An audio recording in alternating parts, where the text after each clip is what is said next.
Welcome dear BSc part 2। आज के ई lecture में हम यूनिट फर्स्ट एंडोक्रिनोलॉजी के प्रॉब्लम्स एवं उनके सॉल्यूशंस पे बात करेंगे। आपको इस सेकंड पेपर में एंडोक्रिनोलॉजी की 3 यूनिट पूरी करवा चुके हैं, तो अब हम 1 बाय 1 करके प्रत्येक यूनिट के अंदर कौन कौन से शॉर्ट आंसर टाइप के जो क्वेश्चंस होते हैं और उनके आंसर जो है वो क्या क्या है, इस पर जो है वो इसी लेक्चर के अंदर बात की जाएगी। इस यूनिट फर्स्ट के अंदर कई प्रकार के टॉपिक्स थे, तो आज के इस ई लेक्चर में केवल हम 4 टॉपिक के ऊपर आधारित जो क्वेश्चन आंसर है उन पे चर्चा करेंगे। सबसे पहले स्राव या सिक्रेशन, दूसरा टॉपिक हमारा था स्राव क्रिया या एक्शन ऑफ सिक्रेशन, तीसरा हमारा टॉपिक था हार्मोन्स एंड प्रॉपर्टीज, हार्मोन्स व गुण, चौथा हमारा टॉपिक था मुख्य व गौण अंतःस्रावी ग्रंथियाँ, major and minor endocrine glands. तो इन 4 टॉपिक्स पे आधारित शॉर्ट आंसर टाइप के क्वेश्चन किस किस प्रकार के बनते हैं और उनके आंसर जो है वो क्या क्या हैं, इस पर आज हम चर्चा करेंगे। ये ह्यूमन बॉडी के अंदर पाए जाने वाली एंडोक्रिन प्रकार के स्ट्रक्चर्स हेड पार्ट में, नेक पार्ट में, थोरेसिक पार्ट में और एब्डोमिनल पार्ट में कौन कौन सी एंडोक्रिन स्ट्रक्चर्स पाई जाती हैं, उनके नाम हैं और इन्हीं के बारे में हम जो है वो शॉर्ट टाइप के जो आंसर और क्वेश्चंस है उनकी बात इस ई लेक्चर के अंदर करने जा रहे हैं। सबसे पहले हम जो टॉपिक कंसिडर करने जा रहे हैं वो है ग्रंथियाँ या ग्लैंड्स। तो ग्लैंड्स के अंदर फर्स्ट जो क्वेश्चन है वो है अंतःस्रावी ग्रंथियों का वैकल्पिक नाम बताइए। यानी जो एंडोक्रिन प्रकार की स्ट्रक्चर्स होती हैं, ग्लैंड्स होती हैं, उनका अल्टरनेटिव नेम क्या है। तो उनको हम जो है वो क्या कहते हैं, नलिका विहीन ग्रंथियां भी कहते हैं या डक्टलेस ग्लैंड भी कहते हैं। दूसरा क्वेश्चन, चषक कोशिकाओं से निकलने वाला स्राव क्या कहलाता है। चषक कोशिकाओं से निकलने वाला स्राव क्या कहलाता है, अर्थात जो गॉबलेट सेल्स होती है उनका सिक्रेशन जो है वो क्या कहलाता है। तो ये हमने शुरू में पढ़ा था, उसे हम श्लेष्म कहते हैं या म्यूकस कहते हैं। तीसरा क्वेश्चन, हार्मोन्स कौन सी ग्रंथियों का स्राव है। हार्मोन्स जो है वो किस प्रकार की ग्लैंड्स है, उनसे निकलने वाला एक प्रकार का सिक्रेशन है। तो ये हम जानते हैं कि जो एंडोक्रिन प्रकार की स्ट्रक्चर्स होती हैं, एंडोक्रिन प्रकार की जो ग्लैंड्स होती हैं, उनके द्वारा हार्मोन्स सीक्रेट किए जाते हैं। चौथा क्वेश्चन, विष ग्रंथि एक ब्लैंक्स या खालिस्तान प्रकार की ग्रंथि है। जो पॉइजन ग्लैंड है वो किस प्रकार की ग्रंथि है, या हम ये कह सकते हैं वो किस प्रकार की ग्लैंड से रूपांतरित होने से बनती है। तो विष ग्रंथि हम जानते हैं कि एक जो एक्सोक्राइन प्रकार की ग्लैंड होती है, एक बहिस्रावी प्रकार की जो ग्लैंड होती है, उसके रूपांतरण से बनती है। या हम ये कह सकते हैं कि जो पैरोटिड प्रकार की ग्लैंड्स होती है, उन पैरोटिड प्रकार की ग्लैंड से जो है वो पॉइजन ग्लैंड मॉडिफाइड होती है। नेक्स्ट क्वेश्चन, मिश्रित ग्रंथि के 2 उदाहरण दीजिए। यानी ऐसी ग्लैंड जिसके अंदर एक्सोक्राइन और एंडोक्राइन दोनों के गुण पाए जाते हैं, ऐसी ग्लैंड को हम क्या कहते हैं, मिक्स ग्लैंड कहते हैं। तो इनके जो 2 एग्जाम्पल हैं वो हम देख सकते हैं, अग्नाशय या पैंक्रिएज, जठर ग्रंथियां और गैस्ट्रिक ग्लैंड्स। फिर दूसरा हमारा जो टॉपिक था वो था एक्शन ऑफ सिक्रेशन, अर्थात स्राव क्रिया। तो देखिए इस टॉपिक के अंदर जो टॉप 5 मोस्ट इंपोर्टेंट प्रकार के क्वेश्चन हैं। रुधिर द्वारा कार्य करने वाले संकेत अणु खालिस्तान कहलाते हैं। तो ऐसे जो है वो सिग्नल मॉलिक्यूल जो ब्लड के माध्यम से कार्य करते हैं, उन अणुओं को हम क्या कहते हैं। तो ऐसे अणुओं को जो है हम क्या कहते हैं, एंडोक्रिनोलॉजी के अंदर हमने देखा था, उनको हम हार्मोन्स कहते हैं। सेकंड क्वेश्चन, कोशिका संकेतन क्रिया कितने प्रकार की होती है। तो ये हम जानते हैं कि कोशिका संकेतन क्रिया या सिग्नलिंग जो प्रोसेस होती है, एक्शन होती है, वो 3 प्रकार की होती है और वो आपको बताया था, ऑटोक्रिन प्रकार की, पैराक्रिन प्रकार की और एंडोक्रिन प्रकार की होती है। तीसरा क्वेश्चन, तंत्रिका पेशीय संधि खालिस्तान क्रिया का उदाहरण है, अर्थात जो न्यूरोमस्कुलर प्रकार का जंक्शन होता है वो कौन सी एक्शन का उदाहरण है।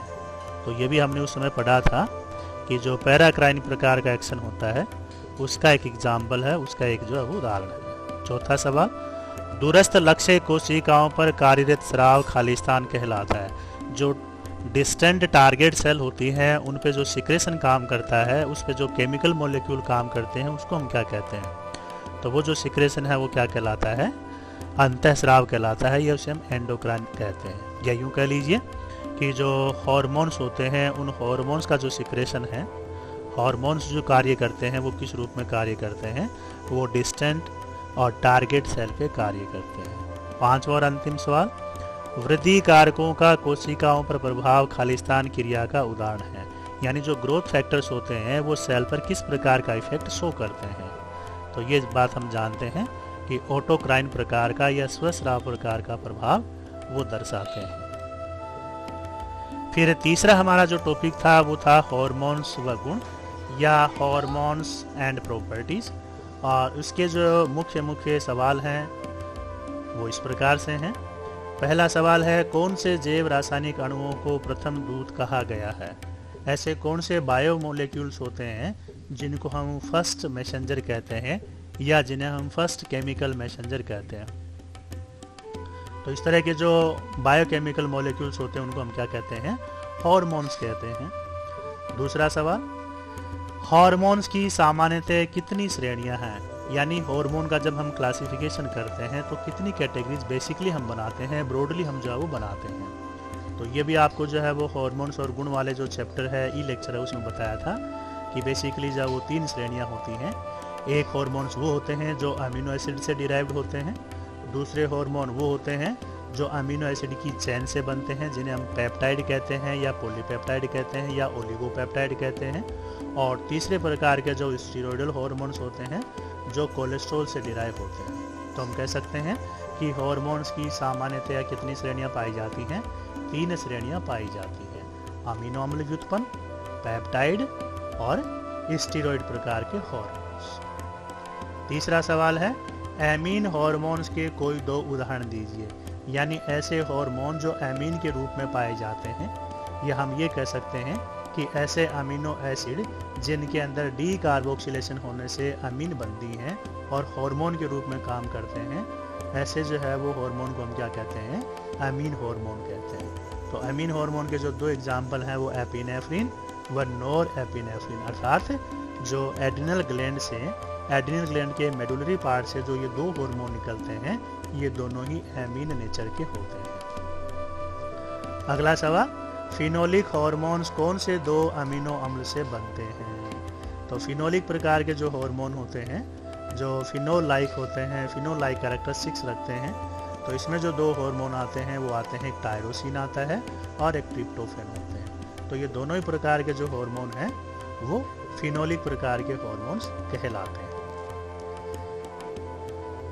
अगला जो सवाल है, कौन से हार्मोन के लिए आयोडीन आवश्यक होती है? यानी ऐसा कौन सा हार्मोन है जो अपनी फंक्शनलिटी को बनाए रखने के लिए, अपनी क्रियाशीलता को बनाए रखने के लिए उसको आयोडीन की आवश्यकता होती है, रिक्वायरमेंट होती है? तो इस प्रकार का हार्मोन हम जानते हैं कि जो थायराइड ग्लैंड होती है, उस थायराइड ग्लैंड से जो T3 और T4 प्रकार के जो हार्मोन होते हैं उनके जो वो संश्लेषण के लिए, उनके निर्माण के लिए जो वो आयोडीन की आवश्यकता होती है। तो यहाँ जो वो हम कह सकते हैं कि ट्राई आयोडोथायरोनिन और थायरोक्सिन प्रकार के जो हार्मोन होते हैं उनमें आयोडीन की आवश्यकता होती है। अगला सवाल है, ट्रिप्टोफैन से निर्मित 2 हार्मोन्स के नाम दीजिए। तो ट्रिप्टोफैन से जो है वो 2 हार्मोन कौन कौन से डिराइव होते हैं? ट्रिप्टोफैन जो है वो अमीनो एसिड होता है, किस प्रकार का? फिनोलिक प्रकार का अमीनो एसिड होता है, और इससे जो है वो कौन से 2 हार्मोन जो है वो बनते हैं या डिराइव होते हैं? तो ये आपको बताया था, एक जो मेलाटोनिन प्रकार का हार्मोन है और दूसरा जो सेरोटोनिन प्रकार का हार्मोन है, दोनों हार्मोन जो है वो ट्रिप्टोफैन से डिराइव होते हैं। अगला सवाल है, हार्मोन्स प्रेरित क्रियाएं अनुत्क्रमणीय होती हैं? इसका उत्तर आपको हाँ या ना में देना है। तो कहने का मतलब ये है कि हार्मोन जो क्रियाएं करते हैं, बायोकेमिकल रिएक्शन में भाग लेते हैं, वो रिवर्सिबल होती हैं या इरिवर्सिबल होती हैं, अनुत्क्रमणीय होती हैं या अनुत्क्रमणीय। तो सवाल आपसे पूछा गया है, हार्मोन्स प्रेरित क्रियाएं अनुत्क्रमणीय होती हैं या नहीं? यानी इरिवर्सिबल होती हैं या नहीं। तो अगर आप इसका उत्तर जो है वो हाँ सोच रहे हो तो एकदम सही है। हार्मोन सदैव सक्रिय रूप में बनते हैं, इसका उत्तर भी आपको हाँ और ना के रूप में देना है कि जो हार्मोन्स ग्लैंड के अंदर बनते हैं वो केवल सक्रिय रूप में ही बनते हैं या पहले जो है वो निष्क्रिय होते हैं, और जब उनकी क्रियाशीलता होती है, जब उनकी एक्टिविटी होती है, जब वो कार्य करते हैं या जब वो रिलीज किए जाते हैं तब कहीं जाकर सक्रिय होते हैं। तो इसका जो सही आंसर है वो है नहीं, क्योंकि हार्मोन्स जो है वो सदैव प्रो हार्मोन्स के रूप में बनते हैं। प्रो हार्मोन्स जो है वो हार्मोन का एक इनएक्टिव फॉर्म है या एक अक्रिय रूप है, इसलिए इसका जो उत्तर है वो क्या है, नहीं है। उसके बाद में अगले प्रकार का जो टॉपिक आपको पढ़ाया था वो था major and minor endocrine glands, अर्थात प्रमुख एवं गौण अंतःस्रावी ग्रंथियां। तो इस पर आधारित जो सवाल एग्जाम के अंदर पूछे जाते हैं वो कुछ इस प्रकार से हैं। पहला सवाल है, पिट्यूटरी ग्रंथि का नियंत्रण खालिस्तान द्वारा होता है और pituitary gland is controlled by blanks. तो ऐसी वो कौन सी स्ट्रक्चर होती है, ऐसी वो कौन सी रचना होती है जिसके द्वारा पिट्यूटरी ग्लैंड का नियंत्रण किया जाता है, यानी इसके जो हार्मोन है उनका सिंथेसिस और उनका रिलीज होना जो है वो इस ग्लैंड के ऊपर डिपेंड करता है। इसका जो सही आंसर है वो क्या है, इसका सही आंसर है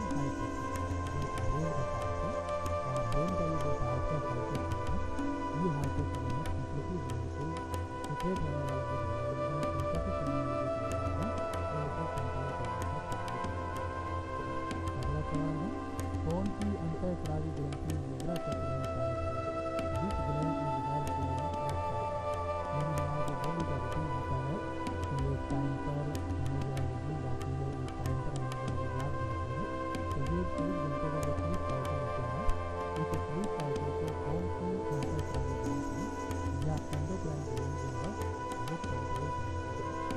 इसका जो सही आंसर है वो आपको पहले ही बताया था कि जो पीनियल प्रकार की ग्लैंड होती है, पीनियल प्रकार की ग्लैंड होती है, वो स्लीप साइकिल को कंट्रोल करने का कार्य करती है। अगला सवाल है, फोलिक हार्मोन किस ग्रंथि से स्रावित होता है, जिस ग्लैंड से फोलिक हार्मोन। फोलिक हार्मोन जो है वो किस प्रकार का ग्लैंड होता है, इसके अंदर वो पैरा हार्मोन ग्लैंड भी कहते हैं, फोलिक हार्मोन भी कहते हैं। इस प्रकार का जो हार्मोन है वो पैरा पैरागाइन जो ग्लैंड होता है कहाँ पाई जाती है, जो थायराइड होती है उसके साथ ही पाई जाती है, इसके पीछे की साइड में जो है वो 2 जोड़े के रूप में पाई जाती है, साथ 4 पैराथायराइड ग्लैंड पाई जाती है। अगला सवाल है, जीवन रक्षक हार्मोन खालिस्तान ग्रंथि से स्रावित होते हैं। लाइफ सेविंग हार्मोन आप चित्र बाई जीवन रक्षक प्रकार के हार्मोन जो है कौन सी एंडोक्राइन ग्रंथि से होते हैं या होते हैं। तो जीवन रक्षक प्रकार के हार्मोन जो है वो इमरजेंसी प्रकार की कंडीशन होती है उसके हार्मोन होते हैं, और या फिर मीनल को कंट्रोल करने वाले जो हार्मोन होते हैं उनसे रिलेटेड होते हैं। तो आपको ये देखना है हिंट के रूप में कि ऐसी कौन सी ग्लैंड है जो मीनल की मात्रा को कंट्रोल करती है और या फिर जो है वो इमरजेंसी कंडीशन में कार्य करती है। तो उन्हें हम क्या कहते हैं, जीवन रक्षक हार्मोन। और जीवन रक्षक हार्मोन का जो है जो एडनल ग्लैंड होती है उनसे एडनल ग्लैंड से सेपरेट किए जाते हैं। अगला सवाल है, कौन सी अंतःस्रावी ग्रंथि साइट फ्लाइट या 3F को बनाती है, जिस एंडोक्राइन ग्लैंड बिना blood flight and flight. Flight का मतलब ब्लड से होता है, फ्लाइट का मतलब नर्व से होता है, और फ्लाइट का मतलब हार्मोन से होता है। तो ये जो 3 प्रकार के इमरजेंसी कंडीशन होती है इसमें हमें कौन सी ग्लैंड को आपको कंट्रोल करने का मौका मिलता है। इसका जो सही आंसर है वो क्या है, एड्रेनल प्रकार की ग्लैंड। या हमें कह सकते हैं कि जो एड्रेनल ग्लैंड होता है वो हार्मोन जो है इमरजेंसी कंडीशन के अंदर कार्य